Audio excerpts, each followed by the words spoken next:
살펴보게 되었습니다.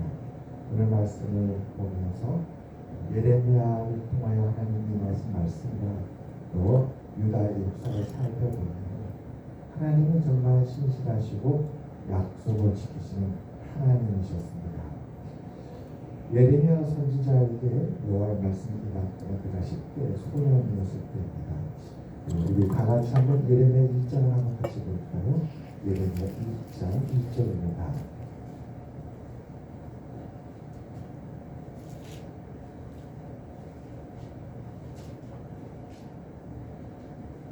예레미야 1장 1절부터 3절까지 보겠습니다.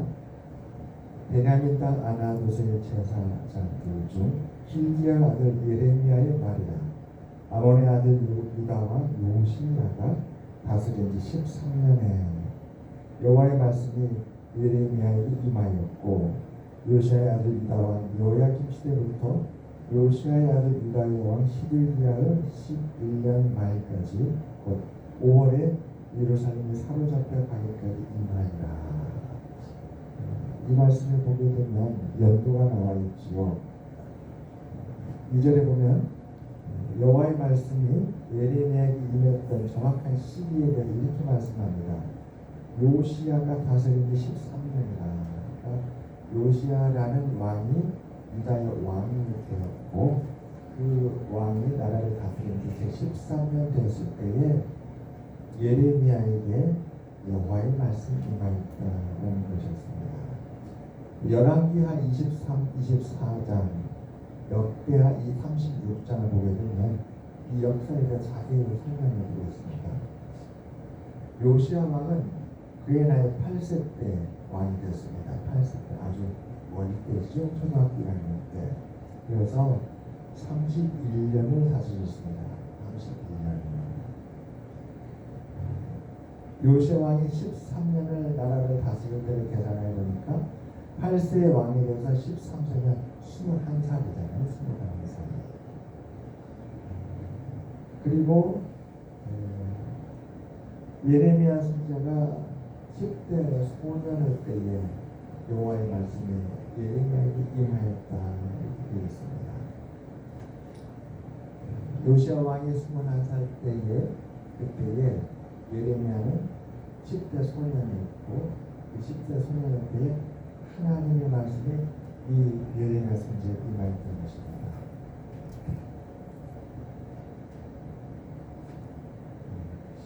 열왕기하 22장 3절에 보게 되면 요시야 왕이 유다를 다스린 지 18년 되었을 때, 그러니까 요시야 왕이 유다 나라를 다스린 지 13년 되었을 때에 예레미야에게 하나님의 말씀이 임하였고, 그 13년으로부터 시작해서 예레미야가 선지자로 5년간 활동했던 요시야 왕 제18년 되었을 때에 아주 특별한 사건이 일어납니다. 아주 중요한 사건이 일어납니다. 그것은 다름이 아니라 성전에서 하나님의 율법책이 발견이 되었던 것입니다. 예레미야 선지자가 비록 10대 소년이었지만 하나님의 말씀을 임하여서 선지자의 역할을 정말로 열심히 최선을 다했는데, 그렇게 선지자 활동한 지 5년 되었을 때에 요시야 왕 그의 나이 26살 때에 놀라운 사건이 일어났는데, 바로 성전에서 여호와 율법책이 발견이 되었다는 것이었습니다.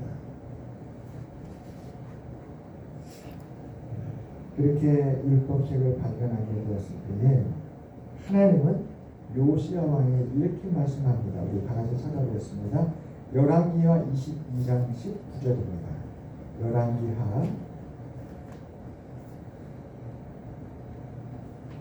열왕기하 22장 19절 말씀을 같이 보겠습니다.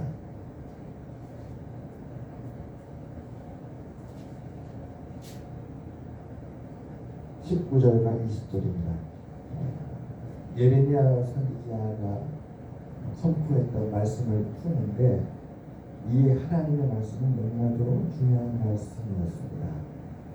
열왕기하 22장 19절과 20절을 같이 봅니다.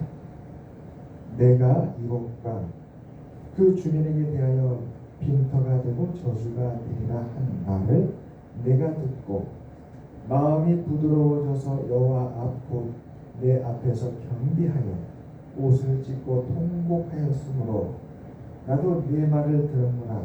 여호와가 말하였느니라. 그러므로 보라, 내가 너로 너의 조상들에게 돌아가서 평안히 묘실로 들어가게 하리니 내가 이곳에 내리는 모든 재앙을 내 눈이 보지 못하리라 하셨느니라 하니 사자들이 왕에게 보고한다. 놀랍게도 이때는 요시야 왕이 하나님을 위하여서 나라를 개혁하던 그런 때였습니다. 비록 8살의 왕이 되었지만 그러나 이 요시야 왕은 하나님을 향하여서 마음을 다하고 충성되이 나라를 하나님께로 이끌려고 최선을 다했습니다. 그랬기 때문에 그의 나이에 21살 왕이 된 지 13년이 있을 때에 하나님은 어린 10대 예레미야에게 하나님의 말씀이 주셨습니다. 그리고 하나님의 말씀이 임하였던 그때 요시야 왕 21살 때부터 요시야 왕은 더욱더 이 유다란 나라가 악한 길로 가지 아니하고 하나님을 잘 섬기는 하나님의 나라로 바르게 서도록 정말로 최선을 다해서 나라를 이끌었습니다. 그러자 하나님은 그 요시야 왕을 너무 기뻐한 것이죠. 하나님은 큰 도움이 되었습니다. 성전에서 율법책이 발견된 것은 우연이 아니었습니다. 하나님께서 사랑하는 요시야 왕을 붙들고 그 나라를 인도하시기 위해서 율법책이 발견되게 하셨던 것이었습니다. 하나님의 율법책이 발견되자 요시야 왕은 얼마나 기뻐했는지 나라를 어떻게 하나님께로 인도할지 길을 알지 못했습니다. 나라를 하나님의 나라로 바로 세우고자 마음은 간절한데 이 요시야 왕에게 그 길잡이가 되는 너와 율법책이 없으니까 막막했었습니다. 그런데 하나님께서 율법책을 발견케 하자 얼마나 기뻤을까요? 그는 너무나도 기뻐했습니다. 그리고 그 율법책의 내용대로 나라를 이끌고 나라를 변화시키고 나라를 인도하기 시작했습니다. 그러자 하나님께서 그 요시야에 대해서 주신 말씀입니다. 요시야는 율법책을 바라보고 아주 중요한 모습을 하나님 앞에 보였습니다. 이게 무엇이냐면 바로 19절 말씀입니다. 여기 보면 이렇게 기록되어 있죠. 내가 이곳과 그 주민에게 대해 빈터가 되고 저주가 되리라 한 말이 돼가지고 그 다음이 중요합니다. 요시야는 여호와 율법책을 발견하고 이 율법책을 바라보면서 마음이 부드러워져서 여호와 앞 곧 내 앞에서 경비하여 옷을 찢고 통곡하였다라는 것입니다. 열왕기하 22장 19절 말씀처럼 요시야 왕은 여호와 율법책을 발견하고 난 다음에 19절에 그렇게 되어 있죠. 하나님이 요시야가 어떻게 했는지를 말씀으로 보여주시는 것이죠. 내가 듣고 마음이 부드러워져서 여호와 앞 곧 내 앞에서 경배하여 옷을 찢고 통곡하였다. 하나님의 율법을 보니까 요시야의 마음속에 이스라엘 백성들을 위하여서 애타는 마음이 생긴 거예요. 그래서 하나님 앞에 경비하여 엎드려서 통곡하였다는 것이었습니다. 그런데 이것이 하나님 앞에 너무나도 기뻤어요. 하나님은 이 요시야의 왕의 모습을 너무나 기뻐해서 이렇게 약속해 주십니다. 20절입니다. 그러므로 보라, 내가 너로 조상들에게 돌아가서 평안히 묘실로 들어가게 하리니 내가 이곳에 내리는 모든 재앙을 내 눈이 보지 못하리라. 여러분, 하나님은 요시야 왕이 이렇게 약속하는 것입니다. 앞으로 요시야 왕 이후 그 다음 왕 때부터 시작을 해서 하나님이 유다 백성들의 그 악함을 보고 그 땅에 하나님 재앙을 내리실 건데 요시야는 그 재앙을 눈으로 보지 아니하고 평안하게 세상을 떠나서 하나님께로 돌아갈 것이다 라고 이렇게 말씀해 주시는 것입니다. 하나님은 요시야 왕에게 평안을 허락해 주셨습니다. 할렐루야. 그래서 제가 한번 역사를 다시 한번 정리해 봤습니다. 역사를 정리해 보니까 참 놀라운 사실이 벌어지게 됩니다. 요시야 왕이 무기토에서 애굽 왕과 싸우다가 전사하고 난 후에 그 이후로 유다가 멸망하는데 얼마 있다가 멸망하냐면 정확하게 22년 3개월 만에 유다가 멸망하게 됩니다. 요시야 왕 다음에 여호아하스 왕, 그리고 여호야긴 왕, 여호야긴 왕, 그 시드기야 왕까지 4명의 왕의 줄들이 등장하는데 그 4명의 왕들이 통치했던 나라를 다스렸던 기간을 빼보니까 정확하게 22년 3개월입니다. 유다 나라 왕들 가운데에 나라를 가장 오래 다스렸던 왕이 우시야 왕인데 52년을 다스렸습니다. 이 요시야 왕은 정확하게 31년을 다스렸어요. 그것도 8세의 왕이 됐기 때문에 그렇습니다. 그럼 이 요시야 왕은 20년을 적어도 22년, 23년 나이가 8세 왕이 됐기 때문에 적어도 50년 이상, 그러니까 그가 세상을 떠나고 나서도 최소한 20년 이상 나라를 더 다스릴 수 있었던 왕이었습니다. 하나님은 요시야 왕 다음에 이어지는 4명의 왕이 다 나라를 악한 길로 이끌었어요. 다 악한 길로 이끌으니까 하나님께서 그 땅에 재앙을 내리게 됐는데 요시야 왕은 그 재앙을 전혀 보지 아니하고 평안하게 하나님께로 돌아갔다는 것이었습니다. 그 4명의 왕들이 겪었던 비극, 그 절망, 그 고통, 그 재앙이 무엇인가? 그의 아들 여호아하스는 애굽으로 끌려가 죽었습니다.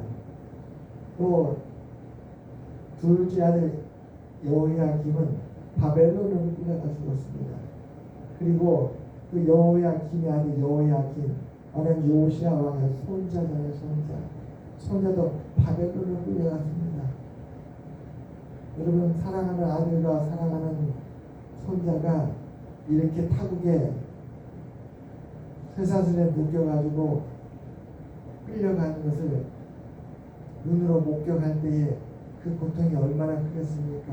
가슴이 찢어질 것 같지 않겠습니까? 하나님께서는 앞날을 내다보시고 사랑하는 요시야 왕에게 그러한 고통을 보지 않게 했다는 거예요. 생전에 요시야 왕은 자기 자녀들에게 일어나는 그 고통을 보지 아니하고 평안하게 하나님께로 돌아가는 은혜를 입었습니다. 마지막 시드기야 왕이었습니다. 그도 요시야 왕의 조카나 다름없는 자녀들과 같은 그런 자녀와 아들과 같은 그런 사람이죠. 그런 왕이죠. 시드기야 왕은 더 천천했습니다. 이 시드기야는 자기가 보는 눈앞에서 두 아들이 죽는 것을 보았어요. 이 세상 어떤 아버지가 어떤 부모가 자기 눈앞에서 자녀가 그냥 죽는 것도 아니고 원수의 손에 칼에 찔리고 창에 찔리고 목이 베어지고 온몸이 칼에 상처가 나고 그렇게 잔인하게 죽는 것을 보고 어찌 절망하지 않은 부모가 있겠습니까? 근데 시드기야는 자기 두 아들이 자기 보는 앞에서 그렇게 무참하게 죽는 걸 보았던 것이었습니다. 뿐만 아니라 재앙은 거기서 끝나지 않았습니다. 하나님은 이 시드기야 왕이 두 눈을 뽑고 그 녹사슬에 결박하여서 저 바벨론으로 포로로 끌려가게 했던 것이었습니다.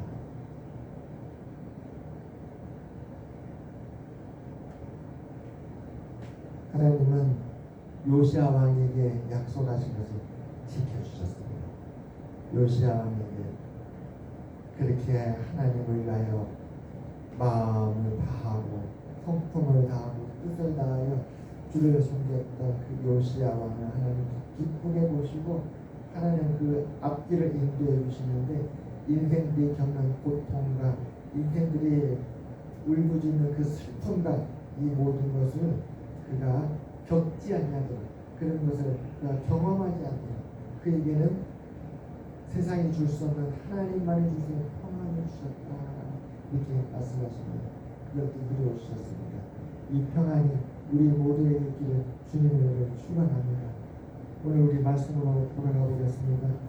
예레미야 17장 하나님은 하나님을 잘 섬기고 하나님을 사랑하고 하나님을 섬기며 살아가는 믿음의 사람들에게 이런 약속을 하였습니다. 7절과 8절입니다. 예레미야 오늘 17장 10절에 8절 무릇 여호와를 의지하며 여호와를 의뢰하는 그 사람은 복을 받을 것이다. 그는 물가에 심어진 나무가 그 뿌리를 강변에 뻗치고 더위가 올지라도 두려워하지 아니하며 그 잎이 청청하며 가물은 해에도 걱정이 없고 결실이 그치지 아니함 같으리라. 여러분 우리가 요셉을 기억하죠? 하나님의 사람 요셉이 총리가 되었다고 해서 그 나라에 흉년이 오지 않은 그 사람입니다. 비록 하나님의 사람 요셉이 총리가 되어서도 흉년은 왔습니다. 그 대흉년이 왔습니다. 그런데 거기는 한 가지 차이가 있었습니다. 하나님의 사람은 하나님께 뿌리를 두고 있기 때문에 하나님께서 대비하게 해주셨습니다. 그리고 그 흉년에도 낙심하거나 절망하지 않냐고 그걸 견뎌냈으며 극복하였습니다. 오늘 여러분 시냇가에 심은 나무를 말씀하는데 우리가 머릿속으로 한번 생각해 보시기 바랍니다. 시냇가에 심은 나무는 그 뿌리가 물 깊이 뻗어져 있습니다. 그러므로 메마른 땅에 심겨진 그 나무와는 전혀 다릅니다. 하나님의 은혜 가운데 있는 우리의 모습을 하나님을 의지하고 하나님을 의뢰하는 우리의 모습을 그러한 믿음의 사람의 모습을 이처럼 물가에 심겨진 나무와 같이 비교했습니다. 물가에 심겨진 나무에게도 여름은 오고 뜨거운 햇빛 아래 있는 그 여름은 오고 쭉 눈보라치는 겨울 아래도 있습니다. 물가에 심겨진 나무에게도 물가가 아닌 곳에 심어진 이 나무와 똑같은 일은 다 똑같이 겪습니다. 그런데 차이는 물가에 심어진 나무는 그 뿌리가 저 물가를 향해서 깊이 뿌리내오기 때문에 기근이 와도 강물이 말라도 그걸 견뎌낸다는 것이죠. 그리고 기근이 그치고 이제 사라졌던 강물이 다시 돌아왔을 때에 그 심은 나무는 청청하게 열매를 맺는 그런 열매의 때에 이른다는 것입니다. 이것이 바로 여호와를 의지하고 의뢰하는 사람의 모습이 아닌가 싶습니다. 여호와를 의지하고 의뢰하였던 사람에게도 죽음은 옵니다. 요시아에게 죽음이 왔습니다. 그러나 하나님을 의뢰하였던 요시아에게는 그 이후에 악한 길로 갔던 왕들과 전혀 다른 죽음이었습니다. 요시아의 장례는 아주 성대하게 아주 거룩하고 장엄하게 치러졌을 것입니다. 그리고 요시아는 그 마지막 순간에 너무나 평안하였고 하나님 앞에 찬송을 올리며 돌아갔을 것입니다. 그러나 악한 길로 갔던 하나님을 의지하지 않고 의뢰하지 않았던 마치 사막의 떨기나무와 같고 또 광야 간조하고 건조한 땅에 심겨진 나무와 같은 그런 유다 백성들과 왕들은 어떠했습니까? 그들은 애국과 바벨론에 의해서 세상으로 끌려가고 저 포로 생활하면서 굶주리고 고통하고 병에 걸리고 그 마음의 고통 가운데 그들은 떠났던 것이었습니다. 얼마나 다른지 모릅니다. 사랑하는 여러분, 하나님을 의지하고 의뢰하는 것은 물가에 심어진 나무와 같은 줄 믿습니다. 날마다 하나님을 의지하고 의뢰하며 복된 믿음의 삶을 살아가게 해주실 주님의 이름으로 축원드립니다. 기도하겠습니다. 하나님 아버지 감사